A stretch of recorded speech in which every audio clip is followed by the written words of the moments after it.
கார்த்தி கண்ணாடியை கைட்டா அப்புறம் பொண்ணு தர மாட்டேன் சொல்ல போட்டேன். என் பிள்ளைக்கு எந்த கெட்ட பழக்கமும் இல்லைங்க. மாசம் பிறந்தா தானு சம்பளத்தை அப்படியே அவங்க அப்பா அக்கௌண்ட்ல போட்டுருவான். எங்க பொண்ணு ரொம்ப தங்கமான பொண்ணுதாங்க. எல்லார்கிட்டயும் மரியாதையா நடந்துப்பா. சின்ன வயசுலயே பாவம் அவங்க அம்மா தவறிட்டாங்க. அதனால கொஞ்சம் செல்லம் கொடுத்து வளர்த்துட்டேன். முதல்ல பொண்ணு மாப்பிளையும் பாக்கட்டும். அவங்க 2 பேத்துக்கும் ஒருத்தருக்கு ஒருத்தர் பிடிச்சிருந்தா மத்த விஷயங்களை சொந்தக்காரங்களை வச்சு பேசிப்போம். சரியா சொன்னீங்க. நம்மளால வழிகாட்ட தான் முடியும். முடிவு அவங்க தான் எடுக்கணும். நல்ல முடிவுக்குள்ள கொண்டு வர சொல்றீங்களா?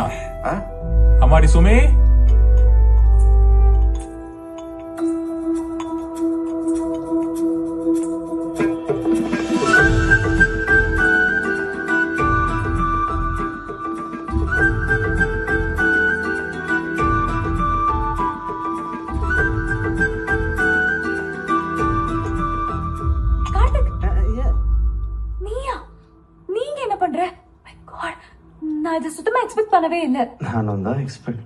அம்மாடி சுமி, இந்த தம்பி உனக்கு முன்னாடியே தெரியுமாமா? கார்த்திக் பழைய ஆபீஸ்ல என் கூட ஒன்னா வேலை செஞ்சாருப்பா. அப்படியா?